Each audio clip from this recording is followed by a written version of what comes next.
tere tulemast kuulama järjekordset Off the Record podcasti ja eriline heameel on selle üle, et täna külaline on üks meie seast jällegi. Kas te suudate ära arvata, kes on tänane külaline? Kas see on Taavi? Kas see on Riin? See on Jake. Jah, te arvasite ära. Tere tulemast saatesse, Jake. Mitte, et sa siin olnud ei oleks, aga nüüd sa oled teise positsiooni peal, nimelt täna küsime sinu käest küsimusi ja tahame sinu kohta rohkem teada saada ja just sellist nurkadelt võib-olla, mida me isegi kuigi hästi ei tea ja võib-olla kus sa saad jagada meile igasugust lugusid, piinlikke või vähem piinlikke, lisaks ka kõigest enda mõtetest, siis oleks meil väga huvitav ja kindlasti on kuulajatel ka väga huvitav. Kõigi sinu tegemiste juurde ma hakkan neid ette lugemast ja nendeni ma tahaks podcastis jõuda, sest sul on oskusi ja tausta nagu palju, oma ala spetsialist ikkagi ja täielik tipp, nii et võib-olla siis tegelikult lähme natuke tagasi enne kui professionaalsest asjast ja tänasest päevast, et räägi, Jake, kust sa üldse pärit oled, nii võib-olla asukoha mõttes kui ka missugusest perest ja milline sinu selline lapsepõlv oli ja kuidas see üldse on tegelikult mõjutanud seda, kelleks täna saanud oled? Jah, et kui nagu algusesse minna, siis põhimõtteliselt tulen samast kandist nagu Liivamäega meil podcast'i oli, et samamoodi sihuke Mustamäe Panelka poiss olen terve elu enam-vähem olnud. Et terve elu on siis linnas saadud veetud, suved olin Saaremaal, et mul ema on saarlane, et siis sai suviti rohkem sihukest looduslähedust ja ülejäänud aja sai linnaelu nautida. Ja loomult ma pigem olen selline introvert, et ei ole sihuke väga ekstravert või selline väga inimeste inimene, pigem olen rohkem sihuke omaette nokitseja olnud, et ema alati räägib, et kui ma väike laps olin, et siis mu lemmiktegevus oli see, et mingi, ma ei tea, mis ma võisin olla, mingi 3-4-aastane, istusin maas ja lihtsalt panin mingi mudelautosid üksteise järgi ja siis mõte oligi mingi 20 autot oli järjest, võtsin tagant ühe auto, viisin ette ja siis sellega võisin tundide kaupa nagu aega veeta. Ja mis nagu veel ma tunnen, mis on mind palju mõjutanud, on see, et ma olen täiskarslane, pole kunagi nagu alkoholi proovinudki. Et see kombinatsioon koos võib-olla niisuguse introvertsusega tähendas seda, et ma võib-olla keskkooli ajal väga sõpradega siis ütleme väljas niimoodi ei käinud. Et rohkem tegin oma asju, mis on jällegi nagu huvitav, et ütleme, et kui ma sõpradega ei käinud väljas, aga ma hakkasin samal ajal ka pildistama, siis pildistamine viis mind väga palju välja, et ma just käisin klubides pildistamas ja puutusin väga palju kokku just sihukese peo nagu oluga. Ise, kui ma ei oleks pildistanud, siis ma sinna kunagi läinud ei oleks.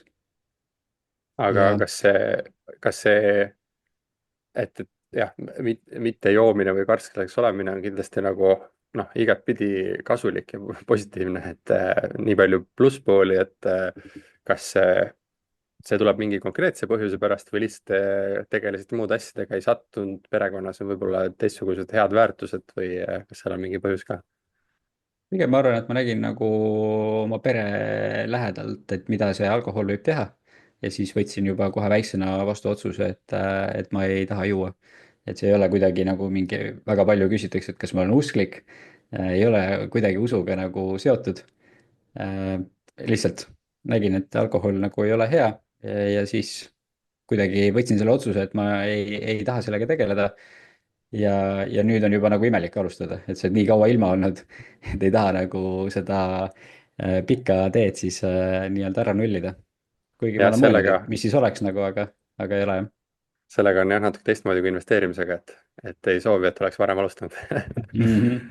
aga millised väärtused üldse sul kodust kaasa tulevad või mis sa oled tänasesse nagu kaasa võtnud, mis on sinu ellu suhtumist kujundanud?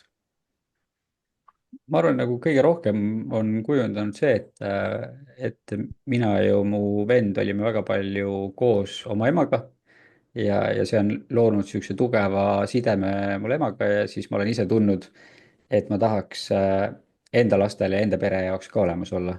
Et ja et enda jaoks nagu et saaks olemas olla, on ju.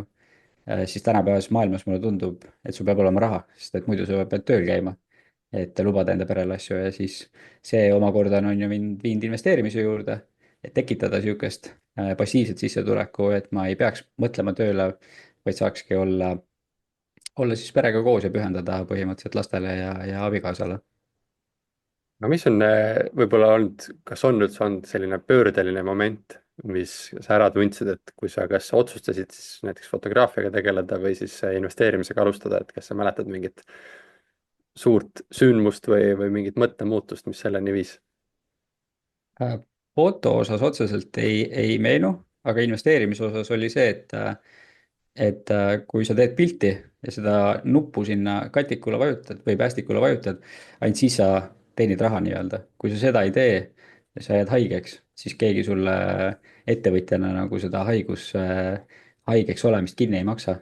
ja siis sealt tekkiski mõte, et ma pean leidma mingisuguse veel võimaluse, kuidas sissetulekut teenida, sest et oma aja müümine läbi fotograafia ei ole kuidagi skaleeritav, eriti kui sa oled isikubrändi üles ehitanud, et ma võiksin on ju võtta mingeid fotograafe enda alla ja teha mingisuguse foto, ma ei tea, maja nii-öelda, aga mulle tundub, et Eesti on nii väike, et siin see ei tööta, et välismaal võib-olla töötaks veel, aga Eestis on pigem ikkagi inimesed tulevad sinu juurde sinu nime pärast. ja siis sa oled kahjuks kinni selles, et sul on X tunde, mida sa saad müüa ja noh, mingi hetk tekib see hinnalagi ette, et sa ei saa seda enam nagu täiesti kosmosesse tõsta. et siis tuleb leida mingeid alternatiive. Jake Farra fotograaf kõlab sellise terviku ja komplektina, ma arvan, iga teise eestlase jaoks, et sinu bränd on juba päris tugev. Kuidas sa selle nupu vajutamiseni jõudsid, et see oli väga huvitav kuulata, kuidas, et pildistamine viis sind pidudeni, aga mis sind pildistamiseni viis? ma arvan, et pildistamiseni noh, kõige algus oli see, et ma proovisin hästi palju erinevaid hobisid. et enne pildistamist proovisin kitarrimängu. minust uut Tanel Padarit ei saanud, siis läks see kitarr nurka ja hakkasin pildistama. ja tundus, et see meeldis, see andis võimaluse ka olla rohkem sotsiaalne, et sundiski sind võib-olla sellest enda nagu mingisugusest kinnisest olekust nagu välja minema. ja üldse foto on minu arust selline, et sa paned mingisuguse maski ette, kui sa lähed pildistama. ja et kui muidu sa oled selline võib-olla introvertsem, kinnisem, siis pildistamise osas seda ei saa olla, et sa peadki olema väga sihuke outgoing, hästi positiivne, energiline. eriti ilmnes see siis, kui ma käisin Austraalias pildistamas, et seal inimesed on hoopis teistsugused, palju siuksed energilisemad, ütleks. ja seal stuudios pildistades sul oli vaja peegeldada seda energilisust tagasi. et siis ongi, et annad endast 120% ja täna Eestis ma olen selle kaasa võtnud samamoodi. pildistamisel oled hästi energiline, aga ma tunnen, et see võtab päris palju ka ära, et peale pildistamist tuledki koju ja siis on sihuke, et okei, nüüd ma võiks natuke aega omaette lihtsalt olla. Ehk siis hobist sai töö, tänaseks oled teinud seda juba 15 aastat. Millised on olnud need suurimad õppetunnid, mida sa oled töö jooksul omandanud, et üks sa rääkisid, on see maski kandmise moment, et sa pead peegeldama seda energiat. Mis veel? no ma isegi vaatasin, et ma olen tegelikult vist juba peaaegu 18+ aastat pildistanud, et peaaegu pool elust on juba pildistamise alla läinud, et see aeg on nagu nii kiirelt läinud. aga ma arvan, et kõige suurem õppetund selle pildistamise juures on see, et järjepidevus võidab talenti iga päev. et kui sa oled järjepidev, sa võid nagu ülihästi kunsti osata teha, aga kui sa ei tee seda järjepidevalt või teed seda kuskile sahtlisse, siis ei ole sellest kasu. ja teine väga suur õppetund minu jaoks on see, et mina näen fotograafiat kui äri. et jah, see on kunst, aga eelkõige on see ka äri. ja sa pead seda kohtlema kui äri, et sul ongi mingisugune Exceli list, kus sul on tööde nimekirjad, sa vastad klientidele esimesel võimalusel ikkagi. ma püüan vähemalt vastata juba mingi paari tunni jooksul, et ei ole see, et keegi saadab kirja ja siis ma võib-olla mingi nädala pärast vastan või midagi sihukest, et see tööeetika peab ikkagi väga suur olema, et see on asi, mis aitab, ma arvan, sul selles äris nagu või üleüldse mis iganes äris edasi liikuda. siis ma ei ole üldse üllatunud, et sa mainisid, et see on ka väga väsitav töö nii füüsiliselt kui siis ka vaimselt. aga millised hetked võib-olla täpsemalt nendes väsimushetkedes ajendasid sind mõtlema selle tuleviku kindlustamisele? sa ütlesid, et kui sa töötajana justkui nuppu ei vajuta, siis raha ei tule. ma arvan, et niisuguse tuleviku kindlustamise peale ma olen kogu aeg mõelnud juba siis, kui ma alustasin pildistamisega, et võib-olla siis mitte konkreetselt, et kuidas nüüd fotoäriga tulevikku kindlustada, vaid pigem, et kuidas lihtsalt olla oma aja peremees, sõltuda ainult enda sissetulekutest, et keegi ei oleks minust või tähendab, mina ei sõltuks kellegist teisest. Et mina teen täpselt enda asju. Ja ma arvan, et nagu kõige sihuke vaimselt ja füüsiliselt väsitavam periood oli võib-olla gümnaasiumi ajal või tähendab tegelikult ülikooli ajal, kus oligi, et päeval olid loengud ja siis ma enamasti kolmapäevast pühapäevani käisin öösiti veel klubides pildistamas. Ja tol ajal oli see, et ma tahtsin kiire olla, et siis oligi, et ma kuskil, ma ei tea, 3-4 paiku lõpetasin klubis pildistamise, tulin koju, hakkasin töötlesin mingi, ma ei tea, 5-6 hommikul ja siis 8 läksid uuesti loengusse ja oli sihuke pidev nagu trall. Aga tol ajal see oligi nagu uus asi mu jaoks, mul oli motivatsiooni seda teha, jaksasid teha. Praegu ma ei kujutaks sihukest ralli elu sees, et ma ei tea, noh, ma arvan, et seal ei olegi rahasummat, et ma sihukest eluviisi tahaks uuesti ette võtta. no see selgitab seda, et meie siin kambas kindlasti peame sind oma ala tipptegijaks. kas oli mingisugune projekt või hetk, kus sa ise ka said aru, et okei, no nüüd on midagi ära tehtud, et nüüd ma olen täitsa, võingi ennast pidada tippfotograafiks? ma arvan, et ma läksin Austraaliasse ja siis enne Austraaliasse pildistamist ma tegingi ainult üritusi pildistasin, püüdsin sellest nagu tsüklist välja saada. Läksin Austraaliasse, tegin seal stuudiopilte ja siis, kui ma tagasi tulin, selleks ajaks, noh, ma olin 2 aastat eemal, ma arvasin, et ma olen kõik oma kliendid kaotanud, ma pean nullist hakkama uuesti üles ehitama, aga praktiliselt tagasi tulles, ma ei tea, kas järgmisel või ülejärgmisel päeval oli mul juba uue stuudio leping tehtud ja ma alustasin portree pildistamistega, et see läks nii kiirelt, et ma arvasin, et noh, päris kaua läheb aega, et uuesti siia Eesti ellu sisse elada, uusi kliente peale saada, aga see tempo tuli kohe tagasi, nii nagu ma ei olekski ära käinud lihtsalt, et ürituste pildistamiste asemel sain keskenduda stuudio pildistamistele. Et võib-olla see, et on ju mingid erinevaid mingi meediaväljaandeid, kes kutsuvad mingi tipptegija, tippfotograaf ja mingeid siukseid asju, aga see on sihuke sama nagu investoritele, kes siin öeldakse, et seda ma ise nagu ei tunne, et nüüd ma oleks mingi tippude tipp. Humble as always. ma ühe lisaküsimuse panen siia juurde, et kas on olnud mõni projekt, stuudiopalve kellegi poolt, mille sa oled pidanud ära ütlema, et keegi tuleb ja küsib midagi, sa oled mingi ei, seda ma ei tee. Sihukest asja otseselt ei ole, aga pigem mul on võib-olla nimekiri inimestest, keda ma enam ei pildistaks uuesti, et kes ei ole nagu lugupidavad siis kas minu või stuudio osas või on lihtsalt ei ole nagu nii meeldiv kogemus, et siis uuesti neid inimesi ei pildistaks, ma igaks juhuks panen kirja, et ma mõnikord unustan ära, kes need on ja siis satun uuesti sinna auku, et peale seda, kui ma paar korda nii olin juhtunud, siis ma tegin endale Exceli tabeli, kus on põhimõtteliselt foto blacklist. minu arust väga aus, ennast tuleb hoida ja jätkusuutlikkuse hoidmiseks ongi vaja, et kui sul endal oleks meeldiv seda tööd ju teha. tööst veidi rääkides, sinu põhitöö on fotograafia, aga sa panustad ka veidi oma aega abipolitseiniku töösse. miks sa seda teed? no mul algne plaan oli tegelikult luua üks MTÜ. Ma elan Kristiines, et siis mõte oli Kristiinet teha rohelisemaks. aga kui ma hakkasin uurima, et kuidas seda teha, kuidas MTÜ-d teha, kes võiks liituda, kuidas saada rahastust ja kõik seda, siis see oli päris palju aeganõudev ja sihuke linnaga leida koostööd, et kuhu võiks midagi istutada, on päris sihuke bürokraatiline töö. siis mõtlesin, et kuidas ma saaksin veel nagu seda keskkonda kuidagi paremaks teha, tagasi anda. ja siis, kuna mu vend on ka abipolitseinik ja ta on vist peaaegu 5 aastat nüüd juba olnud, siis tundus, et prooviks ka seda.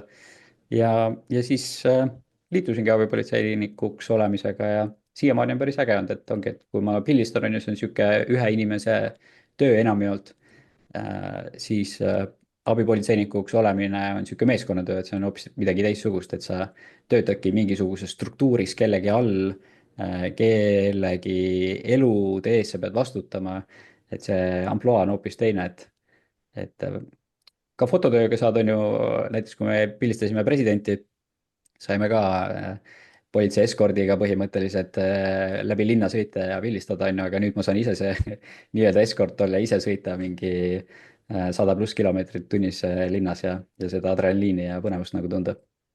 kuidas see töö abipolitseinikuna sind muutnud on? Mart, ta on muutnud mind sellega, et sa saadki nagu proovida midagi uut.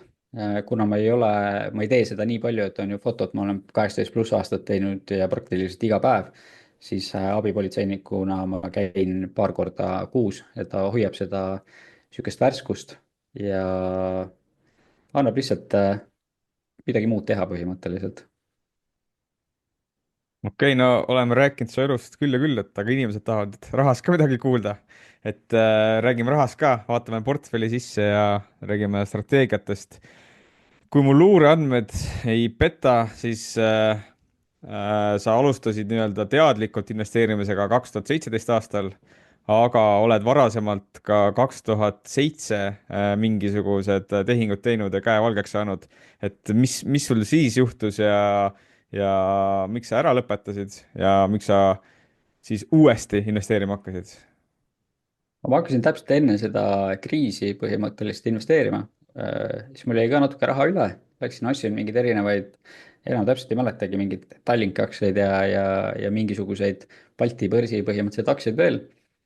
Ja siis tuli kriis peale ja need langesid seal mingi, ma ei tea, 40–60%. ja mul ei olnud kellegile toetuda ka, kellegiga neid ideid põrgatada. Ja need numbrid, kuna see oli mu raskelt teenitud raha tol hetkel, siis sulas ära põhimõtteliselt, nägin, kuidas iga päevaga läheb järjest väiksemaks.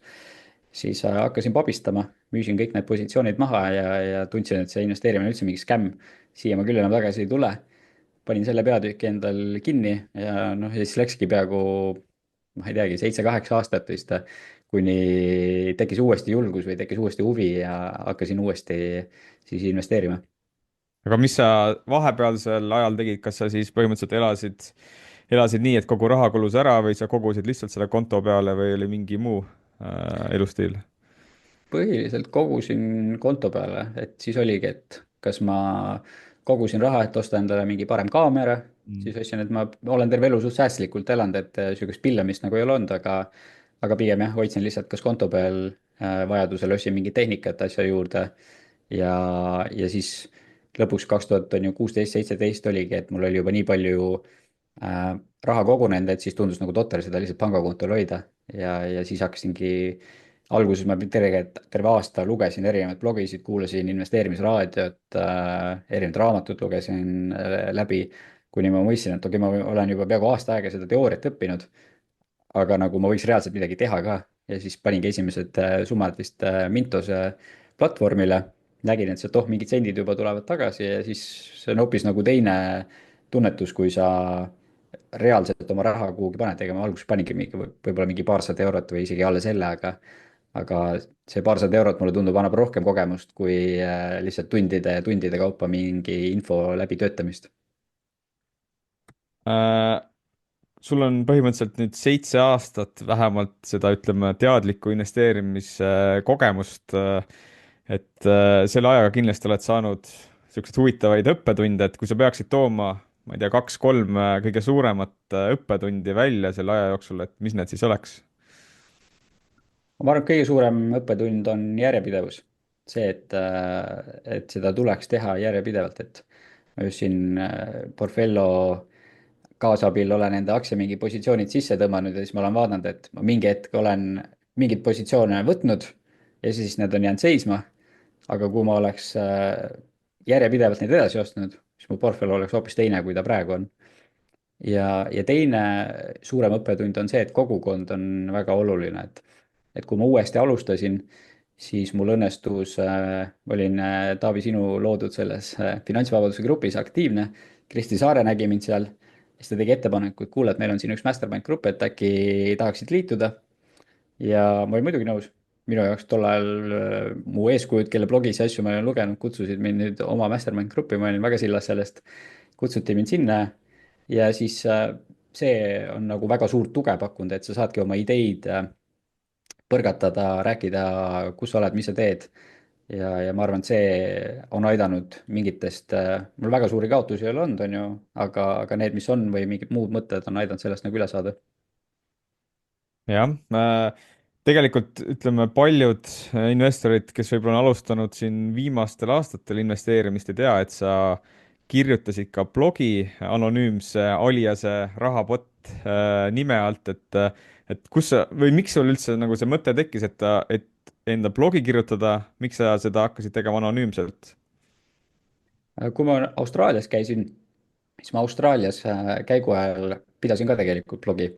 See oli rohkem nagu sihuke küll reisiblogi, siis ma tulin tagasi, siis ma hakkasin vaatama sihukest sarja nagu Mr Robot, siis ma olin väga konksu otsas selles sarjas, see oli ülihea sari ja, ja tol ajal umbes ma enam-vähem hakkasin investeerimisega ka tegelema. ja siis ma need kaks asja panin, või noh, kolm asja siis paningi kokku, investeerimine, see Mr Roboti kontseptsioon ja siis eelnev blogimine ja ma ei tahtnud otseselt kohe avalikult seda teha. ja seal seriaalis on ka, ta on ka nii-öelda nagu maski taga, siis ma mõtlesin, et davai, päris hea kontseptsioon, ma lähen ka siis maski taha ja tol ajal oli neid anonüümseid blogijaid rohkem. ja, ja siis hakkasingi sellega pihta, siis sel algusperioodil oli ka sihuke leht, või noh, ta on praegu ka rahajuttude leht, mis koondas erinevaid anonüümseid blogijaid, mis olidki nagu sihuke mingi oma anonüümsete blogijate gäng põhimõtteliselt. Ja oli motivatsiooni kirjutada ka. Tundus hästi sihuke põnev, aga mingi hetk see muutus nagu igavaks. et seda sai päris mitu aastat teha. Seriaal sai läbi, enam ei tulnud sealt nagu seda nii-öelda inspiratsiooni ka otseselt peale. ja siis ta mingi hetk nagu muutus siukseks, noh, rohkem siukseks tuimemaks nagu kirjutamiseks. jah, et tegelikult sa vist oled öelnud ka, et see sul muutus üks hetk koormavaks ja ei tahtnud seda enam teha ja siis tegelikult enne, kui sa nii-öelda kapist välja tulid, siis sa liitusid Off the Record juttude kanaliga ja siis üks esimesi või oligi esimene postitus oligi see, et sa tulid nii-öelda avalikult siis välja, ütles, et sina oled rahapott, et mis tunnet see tekitas ja kas sa said mingit tagasisidet ka kellegi käest peale seda, kui nad said teada, kes sa tegelikult oled? no ma kirjutasin jah, päris pikalt kirjutasin. siis ma vahepeal enne, kui ma teiega liitusin, mõtlesin, et nagu see kirjutamine muutub juba igavaks, et prooviks äkki teha mingeid videopostitusi, et oleks midagi põnevat. aga siis ma mõtlesin, ma ei taha enda häälega teha, siis ma püüdsin leida võimalusi, et kuidas oma häält moondada. siis ma ei suutnud leida sihukest head nagu lahendust, siis ma mõtlesin, okei, suva, et ma seda ei tee. ja siis, ja siis mingi hetk on ju, ma mäletan, et teie hakkasite seda Off the Record juttude kanalit tegema. ja siis ma mõtlesin, et oh, päris äge, võiks ka olla seal, on ju. aga ma ei olnud selles kohas veel ise, et nüüd avalikult välja tulla, siis ma mõtlesin, et oh, mul on ikkagi oma kontseptsioon tehtud ja see läheb sellega kokku. ja siis ma ei teagi, vist läks mingi aasta vist, ma ei mäletagi, kaua te olite juba kirjutanud, kuni ma liitusin, et mingi periood jäi sinna vahemikku. kuni, ma ei mäletagi, vist Markoga me käisime väljas, äkki Marko ütles, et kuule, kas sa ei ole äkki huvitatud, tahad ka liituda. siis ma hakkasin mõtlema, et aga võib-olla võiks, et mis mul nagu kaotada on, et ma tunnen, et ma enam anonüümselt nagu otseselt midagi ei võida. see anonüümne blogimine oli veidi juba välja suremas, rahajuttude leht, mis tol ajal oli hästi populaarne, oli ka veits välja surnud. et ma mäletan aega, kui ma rahajuttude lehel, seal oli mingi paarkümmend erinevat anonüümset blogijat ja siis mu igapäevane rutiin oli see, et ma võtsin nad kõik lahti ja siis klikkisin läbi ja lugesin, kas keegi on midagi uut postitanud ja see oli hästi põnev, aga siis kuna see oli ära vaibunud, mu enda motivatsioon ka nagu oli ära vaibunud, sest et see muutus rohkem kohustuseks, et teha lihtsalt igakuiselt neid ülevaateid, aga mingit sisulist nagu lisa sinna ei tundnud nagu mõtet teha, sest nii palju väga midagi tagasi ka ei tulnud sellest anonüümsest blogimisest, et see pigem oli mu enda jaoks lihtsalt sihuke ajaloo talletamine. aga siis Marko rääkiski, et kuule, et äkki tahaksid ka, ma mõtlesin ja siis siin ma nagu olengi, et mõte oligi, et see oligi nagu järgmine samm edasi põhimõtteliselt, et olin anonüümne, on ju, nüüd ma saan edasi minna. ja mulle meeldib see kontseptsioon ka, et me saamegi, et see ongi investorit investoritele, et kui ma teist korda alustasin, siis ma lugesin kõiki erinevaid blogisi ja toetusin nendele teistele investoritele, kes siis kogukonnal tagasi on andnud ja nüüd ma tundsin, et mul on võimalus iseendal tagasi anda teistele, kes siis praegu näiteks alustavad? jah, ütleme, kes on nagu off the record juttude liikmed on ju, teavad, et see ei ole siis ainult lihtsalt platvorm, kus me ise ainult räägime, artikleid kirjutame, et tegelikult see ongi kogukond, me ise nimetame ka seda ju off the record juttude kogukonnaks. et meie üks roll lisaks autoritena on ka seda kogukonda nagu ehitada ja sina oled hästi palju panustanud just erinevate mastermind gruppide loomistesse nii off the record juttude raames kui ka investeerimisfestivalil kui ka investeerimisklubis. et ja sa ise oled ka tegelikult vist 3 või isegi rohkem mastermind grupi liige, et miks su arvates see, ütleme, on oluline, et niisugust kogukonda luua ja mis sa arvad, kas see, ütleme, mastermind grupid kui selline on üks, ütleme, kontseptsioon, kus iga investor mingis investeerimise nagu elutsüklis võiks kuuluda? ma arvan, et kindlasti võiks kuuluda, et aga noh, enne kui ma selleni jõuan, siis ma ei hakka kogu seda Tähesaare enda peale võtma ja me oleme ikkagi koos loonud neid mastermind'e ka päris palju, et kasvõi investeerimisfestivalil, seal me tegime koos ja saime just mingi, oli äkki 42 mastermind gruppi tegime, et ei ole nagu ainult minu üksi tehtud see kõik. aga ma arvan, et ikka, et mitu pead on ikkagi mitu pead, et vahet ei ole, mis sa teed, et kui sa saad ikkagi oma ideid põrgatada kellegagi, siis on oluliselt nagu kergem ja toredam, et sama, kui ma ju avalikuks tulin nii-öelda, oligi, et mul oli võib-olla mingi 1-2 anonüümset blogijat veel, kellega ma suhtlesin, ma ei teadnud, kes nemad on, nemad ei teadnud, kes mina olen. et noh, mingil määral me saime rääkida, aga niisugust väga usaldust otseselt ei saa tekkida niisuguse anonüümsuse baasi peale. et siis, kui ma tulin avalikuks, siis see annab ikkagi, paljud kirjutasidki mingi, kuule, see oled sina, ma olen kogu aeg su blogi lugenud, mingi täiega äge. et nüüd sa saad nagu panna selle inimese ja näo rohkem kokku.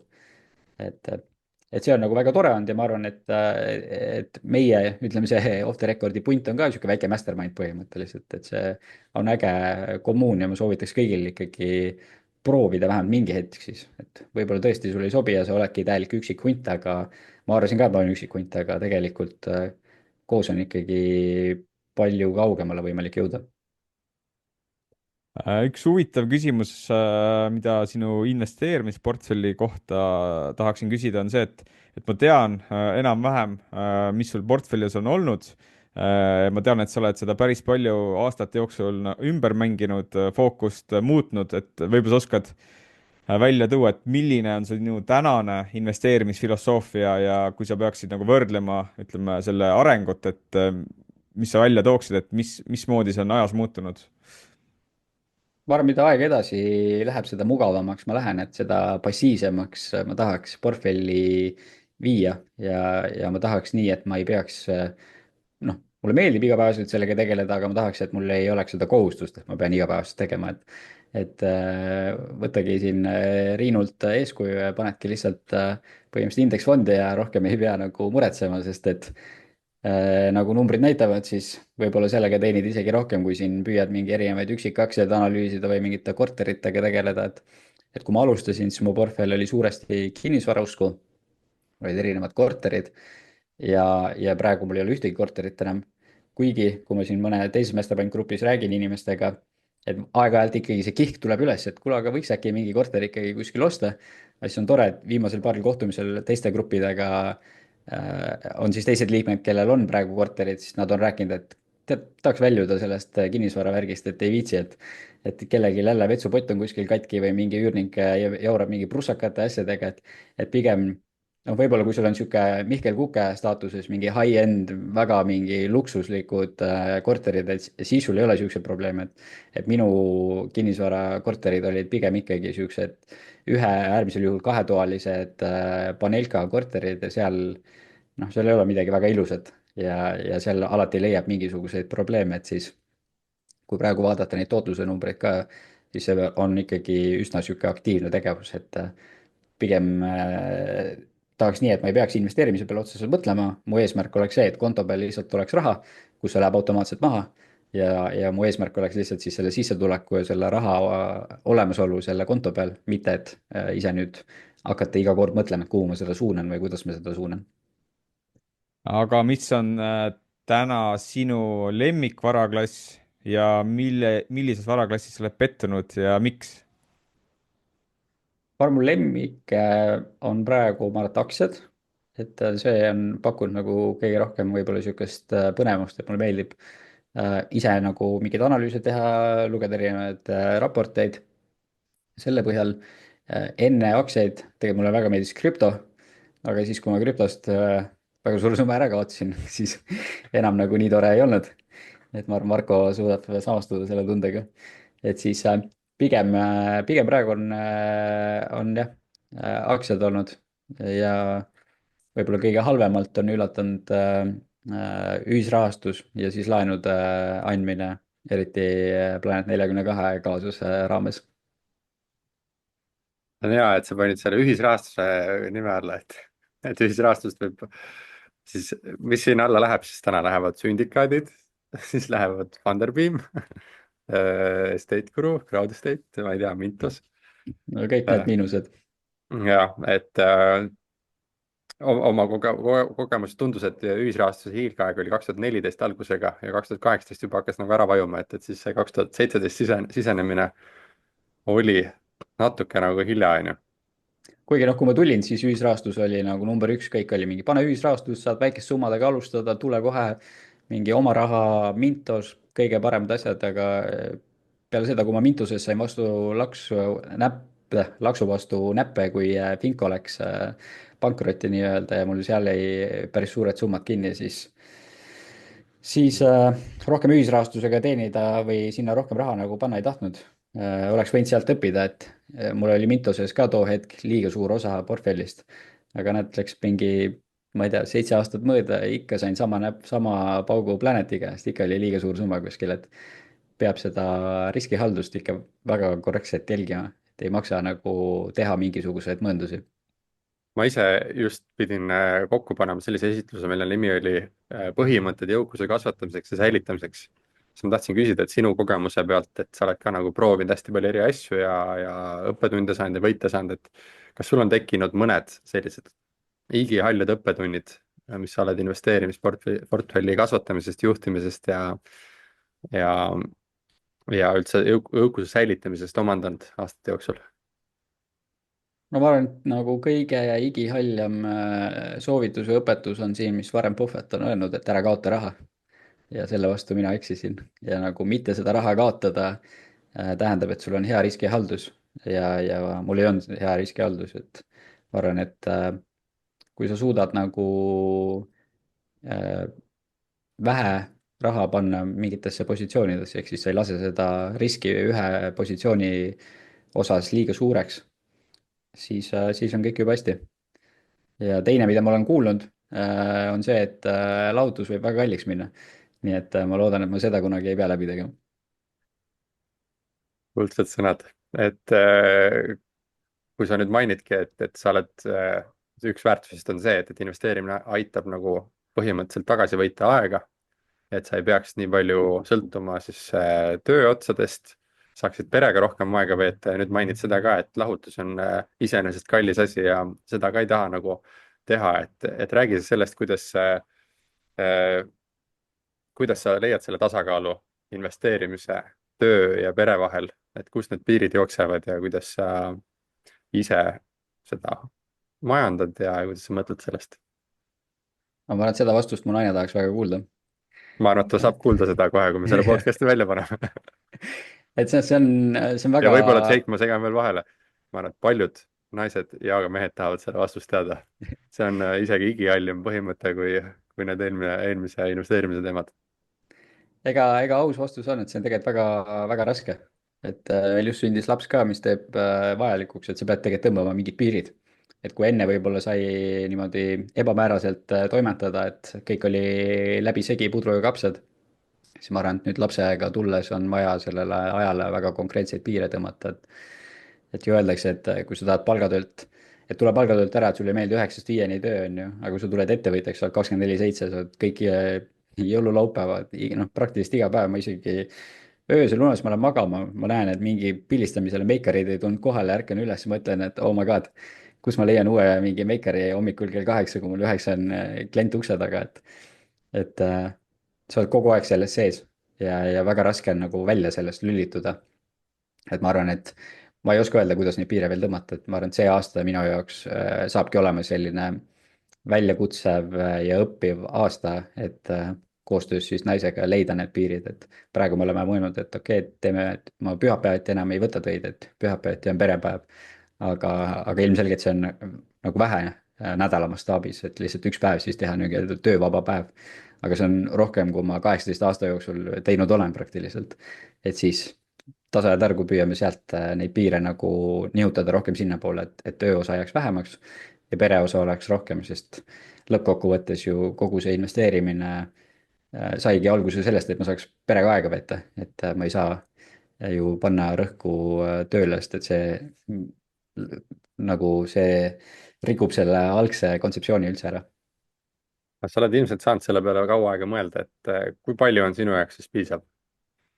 mis hetkest saab siis tööd oluliselt tagasi tõmmata? et kas see on mingi number või mingi muu mõtteviisi muutus? ma arvan, et see peab olema mõtteviisi muutus, sest et ma olen proovinud numbriga, aga numbriga on see probleem, et see läheb alati ainult suuremaks. et see võib sul olla 100 000, siis saad selle kätte ja siis on need mingi, no tegelikult võiks ju 200 000 olla.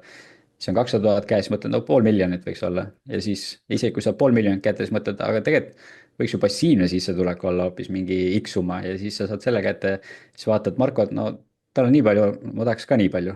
vot siis saaks alles elada ja siis nagu need numbrid lähevad, on ju kogu aeg järjest suuremaks ja need ei lõppegi ära, et pigem tuleb lihtsalt leida see hetk, et kus tundub, et nüüd on nagu piisavalt, et nüüd võiks nagu elada ka juba. et kui me oleme mingi Katriiniga näiteks matkamas käinud, siis noh, me olemegi noored, on ju 30-ndates, aga näed matkamas ka siukseid 60-70 pluss inimesi ja siis mõtled, et kas ma tahan olla seal, et ma nüüd teen 30-40 aastat roppu tööd, siis mul on mingi räige portfell, mingi, ma ei tea, kümnetes miljonites ja nüüd mul on aega siis minna kuskil sinna mäe otsa. aga siis mul ei ole tervist enam ja ma ei jaksa sinna üles minna, ma ei saa seda nautida, et pigem tuleks leida see tasakaal selle osas, et sul on juba midagi olemas ja siis sa saad seda juba praegu nautida ja elada siin ja hetkel, sest et isegi kui sa ei lähe siis kohe reisile, et võib-olla see ei elagi nii kaua, et me eeldame, et me elame siin 100-aastaseks, aga realistlikult meeste eluiga Eestis vist jäi minu arust mingi sinna 70 ringi. ehk siis pigem tuleks kohe nüüd elada. aga kes vähegi sind Instagramist jälgib, siis see teab, et tegelikult Jake elab päris usinasti, et neid reiside käimisi, reisipilte olen mina ikka hulgim näinud, nii et jällegi Jake vaatab võib-olla, et mis Marko portfell, Marko vaatab, et kurat, et Jake reisib ikka nii palju, Jake'il on ikka nagu hea tasakaal selle pere ja ettevõtluse vahel. aga kas see pere loomine ja üldse hiljuti siis abikaasa staatus ka ja nii edasi, et kas sellega on tulnud mingeid uusi väärtusi või uusi eesmärke, mida te olete perekonnaga koos seadnud, kuidas see on teie elu mõjutanud? no ütleme, et lapse sünd on nii värske veel, et ta on alles sihuke paarikuune, et võib-olla see nagu nii oluliselt nagu ei ole muutnud, aga eks me pidevalt siin räägime ja eesmärk ongi see, et olla rohkem nagu koosperena teha asju. ja kui sa neid reisipilte asju vaatasid, siis oligi, et kui me saime teada, et Katriin on rase, me ootame last, siis oligi eesmärk, et davai, teeme nii palju reise ära, kui vähegi võimalik enne. ja lõpuks oligi see, et sa ei tahtnudki enam reisida, sa tõmbasid isu nii täis, et siis, kui laps tuli, siis oligi nagu hea meel kodus olla. aga nüüd vaikselt hakkab sihuke tunne jälle tekkima, et no nüüd võiks jälle kuskile reisile minna, et siis eks ta käib nagu sihukeste lainetega. mulle väga meeldib see, kuidas Jake, sa saad järjest neid infobitte kätte, et sa vaatad, kuidas teised teevad, siis võrdled ennast nendega, siis tegelikult nemad võrdlevad ennast sinuga, et Marko rääkis seda juttu täna siin, Lev rääkis sulle laua taga kuu aega tagasi. et see on see eeldamine, eks ole, et teised teavad rohkem või on targemad. aga fakt on see, et Jake on olnud kunagi 20-aastane. kui sa saaksid minna ajas tagasi ja anda sellele 20-aastasele Jake'ile ühe nõuande, siis mis see oleks? aga kui me läheme 20-aastase Jake'i juurde, siis ma talle annaks siukse klišeeliku vastuse, et hakka varem investeerima ja tee seda järjepidevalt.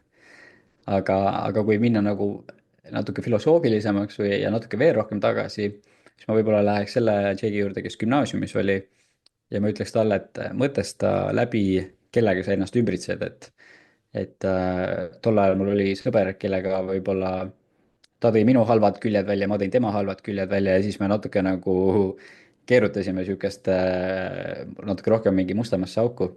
et võib-olla mõelda, et kellega sa läbid, kas need on inimesed, kes viivad sind edasi või need inimesed viivad sind tagasi, hoiavad kinni ja mis see nagu pikas perspektiivis võib su elule anda. sa ütlesid, et sa tahaksid, et sinu portfell oleks aina enam ajas passiivsem, et sulle investeerimine iseenesest meeldib, aga et see ei oleks niisugune kohustus. kui see olukord oleks näiteks käes ja see raha ei ole enam nii oluline, mida sa täna teeksid? ma arvan, et kui raha ei oleks enam oluline, kui sa mõtled, et ma võiks ükskõik mida teha, siis ma võib-olla praegu võtaks matkaauto ja läheks perega mingi eurotripile, et teeks oma reisilisti nii-öelda suuremaks. aga kui me räägime nagu töö mõttes, mida ma teeksin, kui nagu palga mõttes ei oleks oluline palk, siis ma arvan, et ma läheks kooli tagasi ja ma prooviks psühholoogiks saada, sest mulle meeldib inimesi kuulata ja ma pigem ei ole sihuke, kes ise väga palju räägib, aga ma arvan, et ma lihtsalt küsiks küsimusi ja aitaks kaasa mõelda selle osas. sa mainisid, et piisav sinu jaoks ei ole number, sa oled seda proovinud ühte ja teistpidi, ei ole toiminud. et kas ma saan aru, et see tunne siis minna seal campervan'iga trippima perega veel ei ole kätte jõudnud? Veel ei ole jah, et ongi raske on nagu võib-olla lahti lasta sellest, et sul juba tegelikult on piisavalt. tekib ikka see tunne, et kuidas ma nüüd lähen, et kunagi mul oli võib-olla rohkem selle idee vastu sõdisin selles mõttes, et ma tundsin, et kui ma lähen nüüd ära, siis ma kaotan oma kõik kliendid ära ja siis mu ettevõte jookseb pankrotti ja siis on kõik läbi. et enam-vähem seda tunnet nagu ei ole, et ma sain aru, et kliendid tulevad, kliendid lähevad, ei ole hullu, eks need tuleb alati tagasi ja tuleb ka uusi ja kui ei tule, siis vähemalt portfell on juba nii suur, et ei ole nagu probleemi. aga mingisugune niisugune tunnetus on ikka, et noh, et kui mul praegu keskmine passiivne sissetulek on mingi, ütleme 2000 ringis, et noh, et kui oleks on ju 5000 või 10 000, noh küll ma siis reisiks. ja siis ei ole probleemi enam, aga raudselt, kui see on, siis tekib mingi kolmas mõte, miks ei saa minna. ja siis ma püüangi enda jaoks nagu selgeks mõtestada seda, et see number ei ole seal oluline, et tegelikult ela praegu nüüd, mine ja saa neid kogemusi ja see on oluliselt rohkem väärt, ma arvan, kui see mingi summa, sest et ma võin ju siin panna hullu ja teenida veel mingi 100, 200, 300 000, aga kui ma selle käigus langen, ma ei tea, depressiooni või üldse ära suren, siis mis see nagu pangakontol olev number mulle annab? mulle meeldib see mõtestamise koht, et me ei kipu väga oma mõtteid lõpuni mõtlema, aga mul on olnud au olla Jake ka sinu seltskonnas, kus sa mind ka samamoodi oled aidanud oma sõnastuste ja sellise insight'iga, mis paneb asjad perspektiivi, et sul on väga lahe oskus, nii et jääme ootama siis seda psühholoogi kraadi. Eestis muide on vaimse tervise spetsialiste täiesti puudu, nii et mõtle selle peale. aga ka vaimse tervise spetsialistid on inimesed. milline on sinu elu kõige suurem eksimus olnud ja mida sa sellest õppisid? kas sa õppisid üldse? ma arvan, et eksimusi saab nagu kahte piisi vaadata, et kuna me investeerimisblogi teeme, on ju, siis rahaliselt oli Planet 2 kõige suurem eksimus, seda me oleme siin juba päris palju rääkinud, on ju, seda kõik juba teavad. aga vaimselt või emotsionaalselt suurem eksimus on võib-olla olnud see, et ma arvan, et see, kus ma täna olen, on tulnud suuresti mu eelnevate suhete najal siis või et ma eelmiste suhete ajal ikkagi grind isin väga palju ja selle nahka läks mitu suhet, ma arvan ka, sest et ma olin selles mindset'is, kus davai, tuleb raha teenida, tuleb väga palju tööd teha, võib-olla ei ole vaja kuskil väljas käia, ei ole vaja sõpradega kohtuda, vaid pigem nagu teeme tööd, hoiame kokku. et siis ja ma arvan, et selle najal on ka mitu suhet nagu katki läinud. aga aga jah, et ma arvan, et see on sihuke eksimus, aga noh, on, mis ta on, nüüd ma olen uues kohas, olen heas suhtes, nii et mingil määral on nagu eksimus, on mingil määral nagu ei ole jällegi. aga nüüd lähme selle podcasti kõige põnevama sektsiooni juurde, mis trivia fännid on pidevalt välja toonud, et ilma selleta ei tohi ühtegi podcasti lõpetada, ehk siis kiired küsimused ja vastused. Oled sa valmis? Ikka. Nii, esimene küsimus. Kas sa oled hommiku või õhtu inimene? Hommiku. Kunagi olin õhtu inimene. Kunagi ma ei suutnud hommikul ärgata, ma ärkasin mingi 11-12, läksin mingi 4-5-6 magama, aga nüüd ma ei kujuta sedapidi ette, et hommikul jõuad nii palju rohkem ära teha.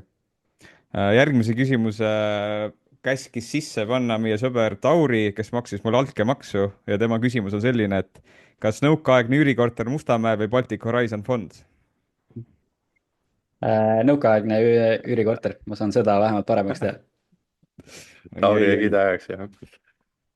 Nii, järgmine küsimus. Nvidia või LHV? No see käis investor Toomase konverentsi ka läbi.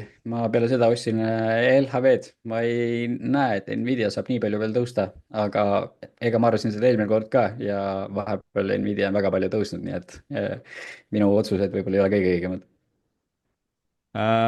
Siis järgmine küsimus, et mis on sinu lemmikraamat, mis sind on kõige rohkem mõjutanud? No ma olen selle ajastu poiss on ju, kes kasvas üles rikas isa ja vaese isaga. Et ma arvan, et selle raamatu nagu läbilugemine noorena tekitas minu jaoks või avastuse, et vau, et sa võidki olla nii, et sa ostadki korterit, sul on mitu korterit, siis sa ostad mingi üürimaja, siis sa lähed ostad mingi ärikinnisvara ja et niimoodi on võimalik ka elada ja sihukest passiivset sissetulekut teenida, et siis ma arvan, et see inspireeris ka investeerimise poole liikuma. Kelle elulugu sa tahaksid lugeda? Ma tahaks lugeda Lev Tolgatšovi oma, sest et ta ka ise fotograaf, tal tundub nagu, ma ei tea, tema elu tundub väga põnev, et tal on nii palju erinevaid seikesi ja asju, et see võiks olla päris huvitav lugemine. Ma arvan, et eks see raamat tulemata jää, sest sa ei ole õige investor, kui sa ei ole kirjutanud ühtegi raamatut, vähemalt Eestis. Aga mis on su lemmik reisi sihtkoht, kuhu sa sooviksid tulevikus väga-väga-väga minna? Ma arvan, et see peaks olema mingi koht, kus ma ei ole käinud ja ma ei oska konkreetselt nüüd öelda, kuhu, aga see võiks olla mingi koht, kus oleks palju loodust, sest mulle meeldib väga looduses olla ja looduse mõttes võiks olla pigem rohkem sihukest lopsakat taimestikku, kui et mingi tundra või mingi kõrb. Aga mis on üks unistus, mida sa plaanid järgmise 5 aasta jooksul teoks teha, aga see ei tohi olla reis? No kui see oleks võinud reis olla, siis ma oleks öelnud, et ma tahaks osta matkaauto ja selle Euroopa tripi ära teha, tahaks teha vähem, kas selle aasta või siis järgmise aasta jooksul kindlasti. Aga veel unistustest. No ma arvan, et kui meil praegu on 1 laps, siis ma arvan, et meil võiks olla rohkem lapsi. Hea vastus. 3 näiteks. Nii, ja viimane küsimus. Mõtle hästi hoolikalt, Rahabot või Mr. Robot? No Mr. Robot ikka. No selge. Aga aitäh sulle, Jake, selle väga põneva podcasti eest, et ma arvan, siin on kuulajatel väga palju põnevat kuulata, et mul endalgi oli päris palju uusi huvitavaid fakte ja külgi, mida ma ei olnud enne kuulnud, nii et veel kord aitäh sulle. Aitäh teile ka. Ja lõpetame selle podcasti niimoodi ära, et Riin ja Taavi, tulge minuga kaasa nüüd. Rahabot. Rahabot. Tänud sulle. Aitäh, Jake. Bye!